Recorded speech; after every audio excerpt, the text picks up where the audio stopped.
यदि आप इस वक्तव्य को देख रहे हैं तो आपको अवश्य यह ज्ञात होगा कि यह किस विषय में है।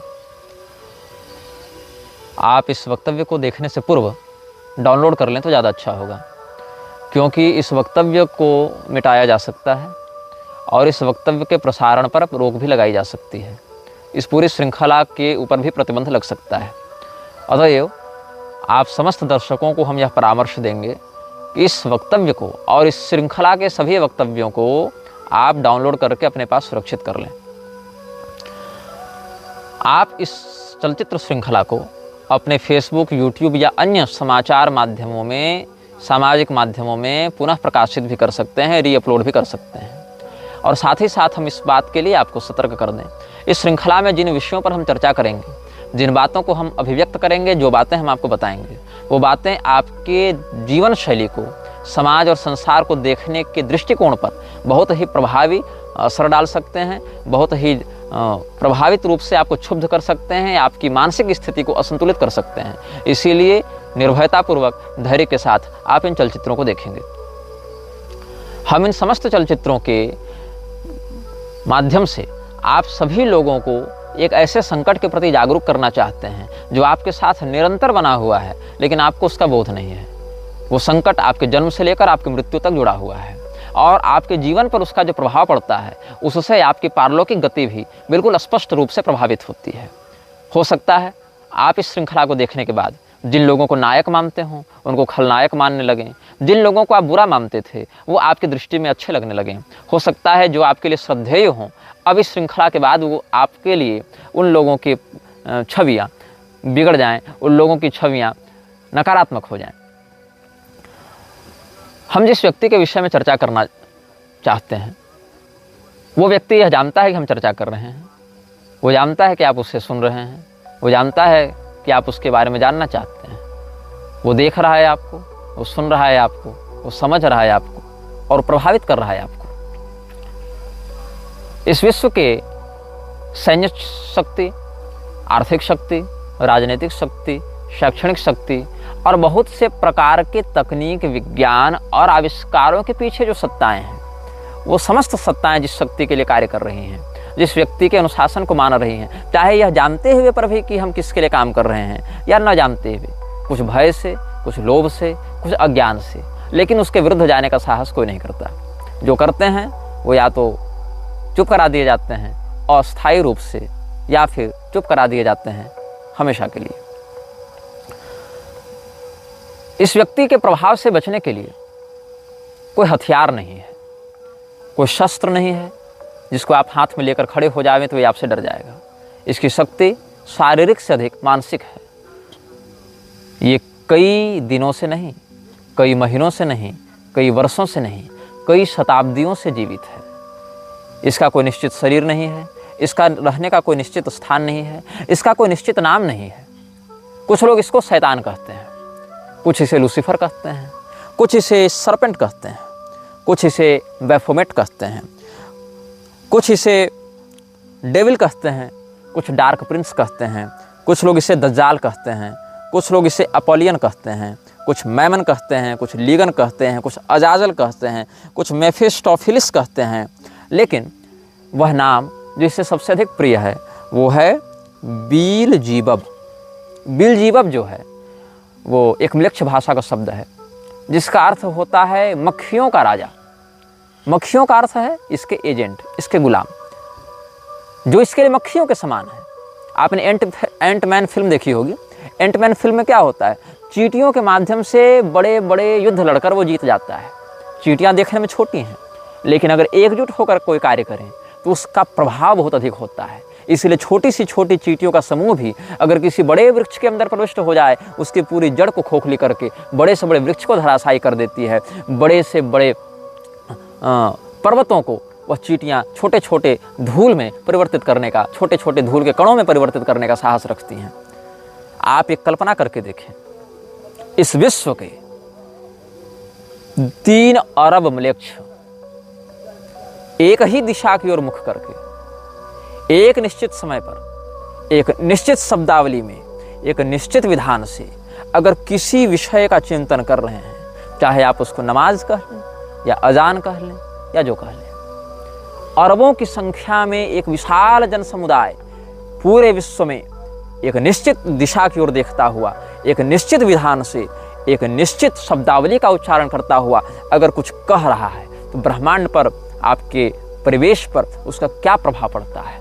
ये चींटियाँ, ये मक्खियाँ दिखने में छोटी होती हैं, लेकिन एकजुट होकर कोई कार्य करें तो बड़े से बड़े परिणाम को बना सकती हैं या रोक सकती हैं।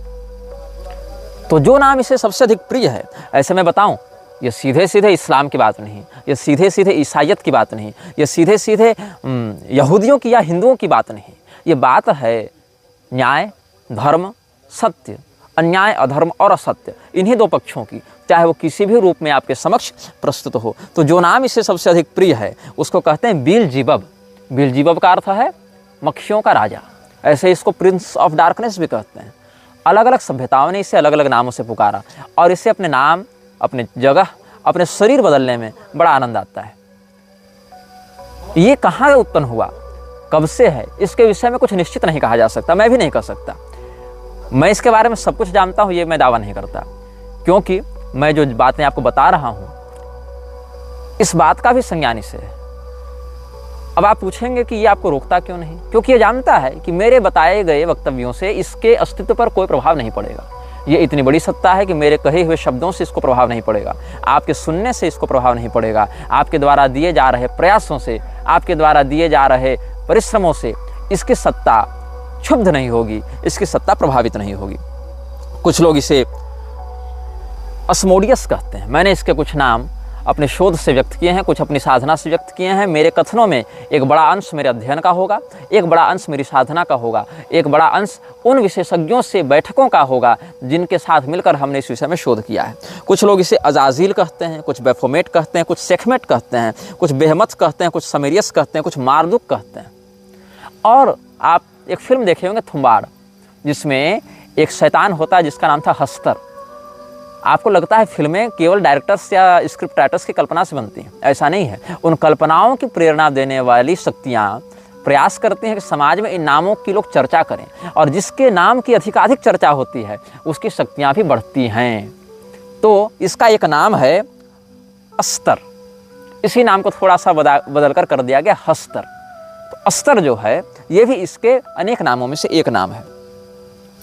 अब ये व्यक्ति कब से है, कहाँ रहता है, इस विषय में हम चिंतन करते हैं। इसका वास्तविक नाम क्या है ये मैं दावे के साथ नहीं कह सकता, लेकिन जिस नाम का प्रयोग करके इसने अपनी वास्तविकता की एक झलक हमें दिखाई, उसका नाम भी बड़ा विचित्र है। उसको कहते हैं आर्द्रम्लेच्छ।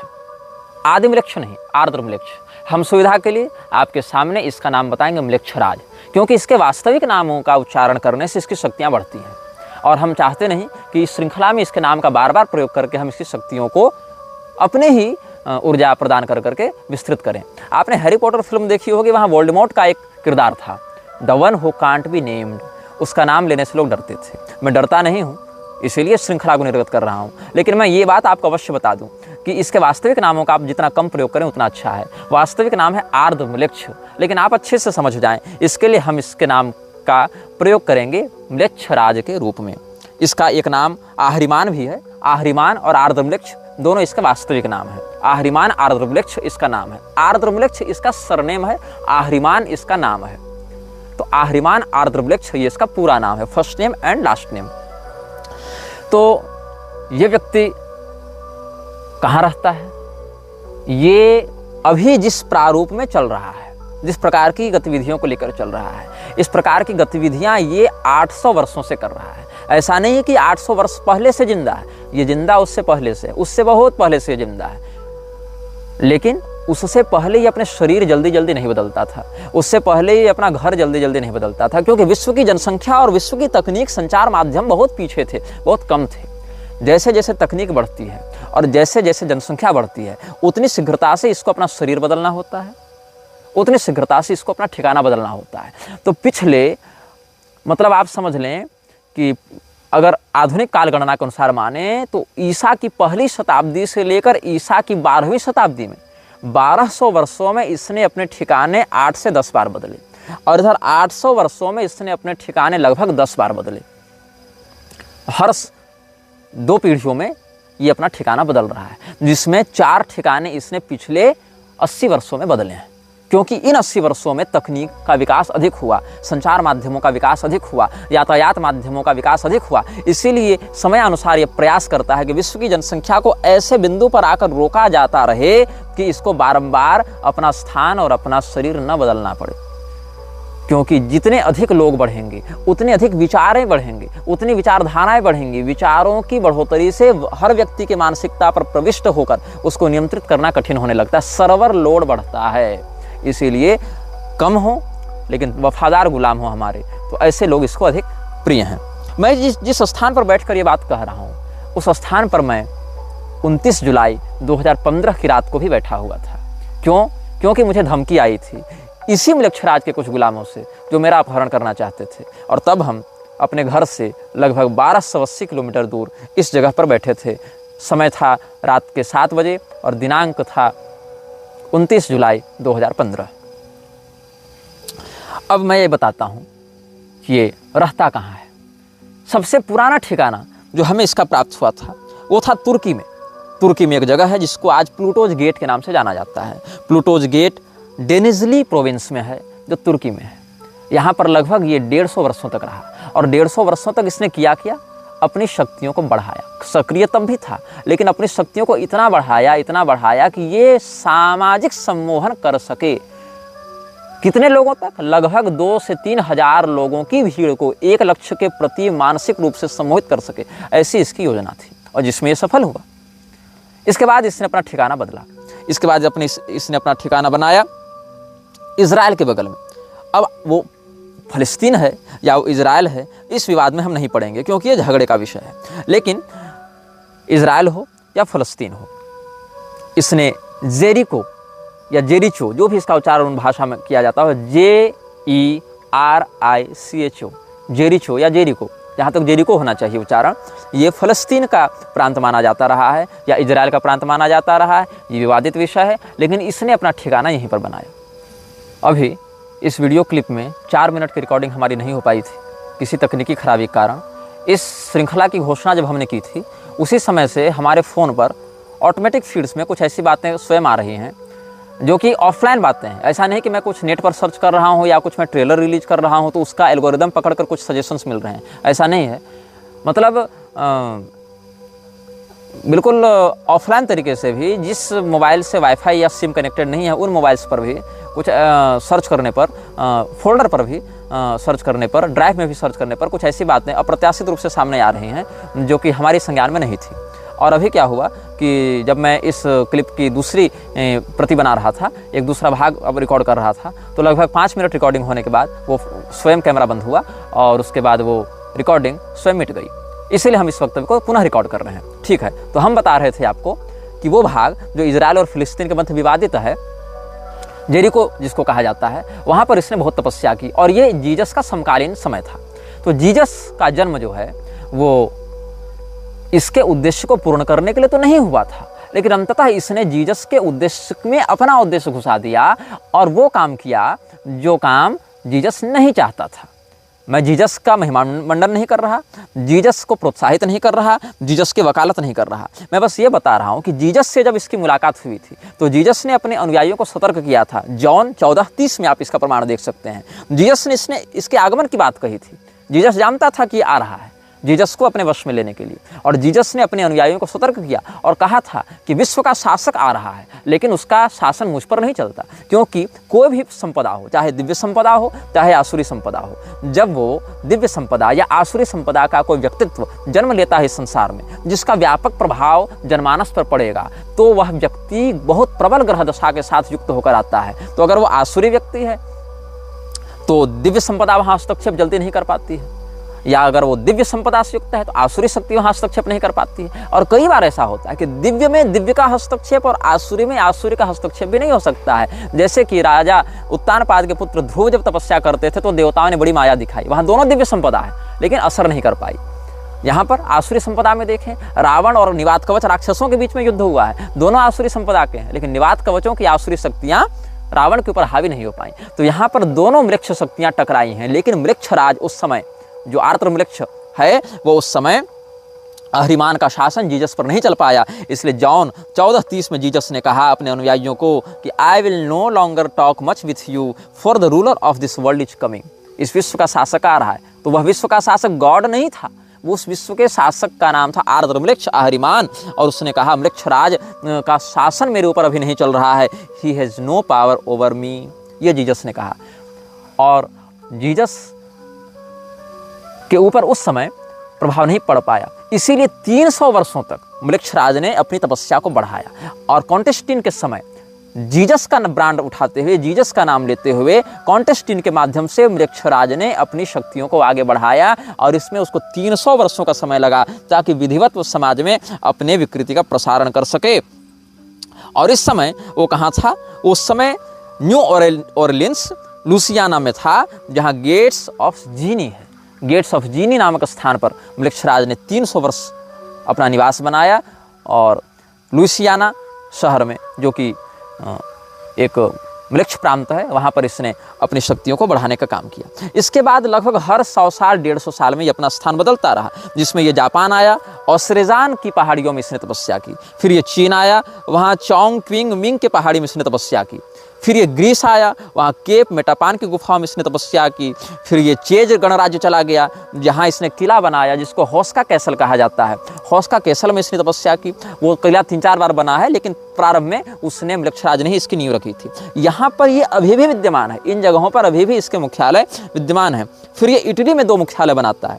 चेज रिपब्लिक के बाद इटली पहुँचा। इटली में इसने अपने 2 मुख्यालय बनाए, एक केव ऑफ सिविल में, सिविल की गुफा में इसने बनाया, और एक रोम में भी इसकी गद्दी है जिसको लेक्टस कर्टियस कहते हैं। लेक्टस कर्टियस की जो गद्दी है वो इटली के रोम में है, वहाँ पर म्लेच्छराज की एक प्रधान गद्दी है। फिर वहाँ से ये मैक्सिको पहुँचा, जहाँ पर मिक्टलैन एक स्थान है, वहाँ पर इसकी एक गद्दी है। बेलीज में एक्टोन टूनिसिल मुखनाल नाम की गुफा है, वहाँ पर इसका है। आइसलैंड में एक ज्वालामुखी है, उसके अगल बगल भी इसका शासन था, जिसको हेकला ज्वालामुखी कहा जाता है। फिर पेंसिल्वेनिया में सप्तद्वार नामक स्थान है, 7 गेट्स ऑफ हेलम, वहाँ पर भी एक इसका स्थान है। और ग्रीस में मैं बता चुका हूँ केप मेटापेन गुफाएं, वहाँ पर भी, मतलब कहीं पहाड़, कहीं किला, कहीं गुफा, ऐसे स्थानों पर तपस्या करता रहा। अब प्रश्न है, तपस्या इसने किसके की?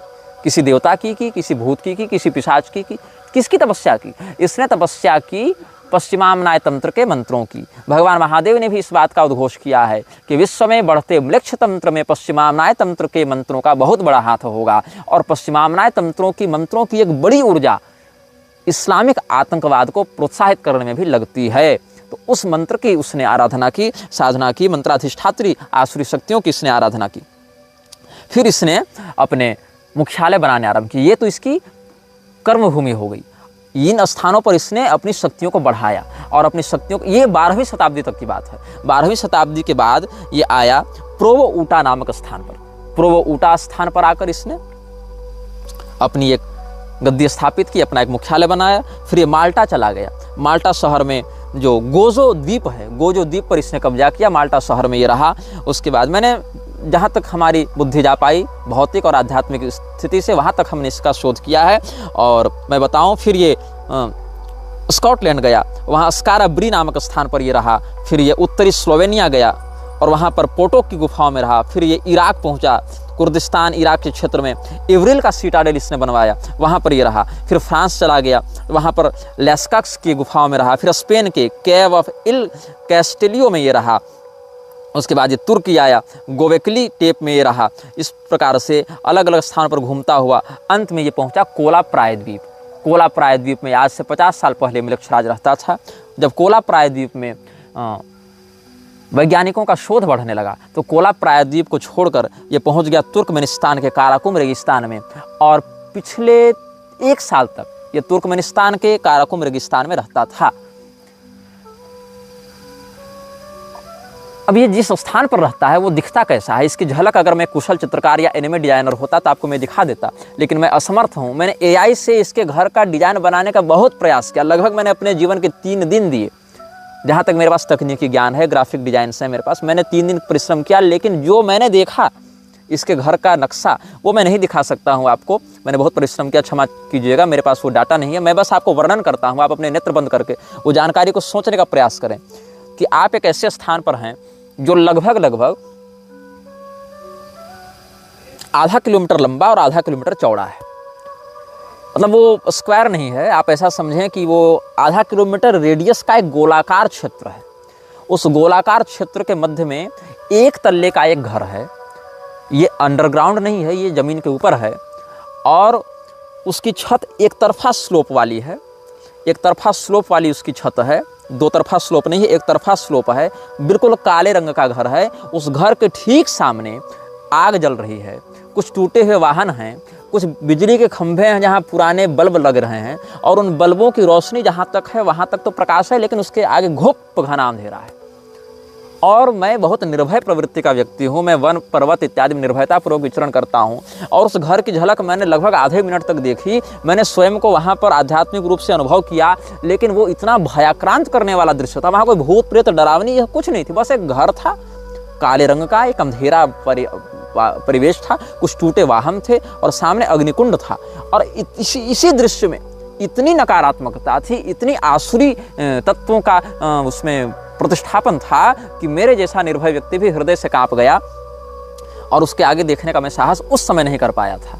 और इस स्थान का नाम क्या है ये खोजने में मैंने बहुत परिश्रम किया और तब जाकर पता चला कि ये स्थान का कोई निश्चित नाम नहीं है। मतलब ये उसका हेडक्वार्टर जो है, हेडक्वार्टर की एक अलग संज्ञा है जिसको कहते हैं पैरागमम। इसका नाम है पैरागमम। पैरागमम का जो मुख्यालय है, पैरागमम एक उपलक्षण है। मतलब अगर मृक्षराज यहाँ बैठा है तो इसी जगह का नाम हो जाएगा पैरागमम। अगर मृक्षराज दिल्ली में बैठा है तो उस जगह का नाम हो जाएगा पैरागमम। अगर मृक्षराज वाशिंगटन में बैठा है तो उस स्थान का नाम हो जाएगा पैरागमम। मतलब पैरागमम को निश्चित स्थान नहीं है, पैरागमम वो थ्रोन है जिस पर मृक्षराज बैठता है, वो उसका हेडक्वार्टर है। चाहे वो कहीं बना ले, चाहे वो आपके मन में बना ले, तो आपका मन हो जाएगा पैरागमम। इस प्रकार से अलग अलग स्थानों पर वो रहता है।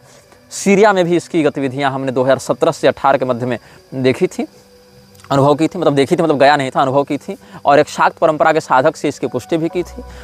तो हमने आपको इस विषय में मूलभूत जानकारी आज देने का प्रयास किया है, इसके नाम के विषय में, इसके उद्देश्य के विषय में, इसके रहने के ठिकानों के विषय में। इसीलिए इस एपिसोड को हम किसी नाम से युक्त नहीं करेंगे। इस एपिसोड में हम इन्फिनिटी का चिन्ह लगाते हैं और आप सबों को हम अंत में जाते जाते एक चेतावनी देंगे। इस वीडियो को देखने से पहले अगर आप डाउनलोड कर चुके हैं तो अच्छी बात है, नहीं तो अब इस वीडियो का अंत तो होने वाला है, अब बिल्कुल डाउनलोड कर लें। और इस वीडियो की श्रृंखलाओं को आप जब भी देखेंगे तो आप एक मंत्र का पाठ करें वीडियो को देखने के पहले और वीडियो को देखने के बाद, और अपने जीवन का इसको अभिन्न अंग बना लें। इस मंत्र को मैं डिस्क्रिप्शन में लिख भी दूंगा और मैं बोलकर भी सुना देता हूँ। कर्कोटकस्य नागस्य दमयन्त्या नलस्य च ऋतुपर्णस्य राजर्षेः कीर्तनम कलिनाशनम। एक बार और सुन लीजिए। ऋतुपर्णस्य राजर्षेः कीर्तनम कलिनाशनम, यही वाला श्लोक है। शुरू से पहला बोलता हूँ। कर्कोटकस्य नागस्य दमयन्त्या नलस्य च ऋतुपर्णस्य राजर्षेः कीर्तनम कलिनाशनम। अर्थ क्या है? निषध देश के राजा नल, विदर्भ देश की राजकुमारी दमयंती, अयोध्या के महाराज ऋतुपर्ण और कर्कोटक नाग, इन चारों का स्मरण करने से कलि पुरुष कलियुग आपको पीड़ा नहीं देता, बाधा नहीं देता। आप अभी जिस आध्यात्मिक स्थिति में हैं, अपने इष्ट का चिंतन करते हुए, अपने गुरुमंडल का चिंतन करते हुए, अपने कुलागमोक्त देवताओं का चिंतन करते हुए इस मंत्र का अधिकाधिक चिंतन करें, पाठ करें। प्रातःकाल उठकर इसका अधिकाधिक चिंतन किया करें, इस मंत्र के अर्थ का चिंतन किया करें और परब्रह्मणे नमः ऐसा कह के भगवान को प्रणाम करें, अपने इष्ट को प्रणाम करें। और मृक्षराज से आपका जीवन मानसिक, शारीरिक, सामाजिक रूप से प्रभावित न हो, इसके लिए अपने मन को अधिकाधिक सबल बनाएं, क्योंकि आपका भय ही मृक्षराज का आहार है। यह वीडियो जल्द ही हटा दिया जा सकता है। कृपया थर्ड पार्टी ऐप्स का उपयोग करके डाउनलोड करें। आप इस वीडियो को अपने चैनल पर फिर से अपलोड भी कर सकते हैं।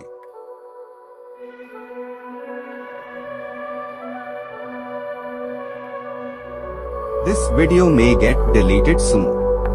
Please download using third party apps. You may also re-upload this video on your channels. Thank you.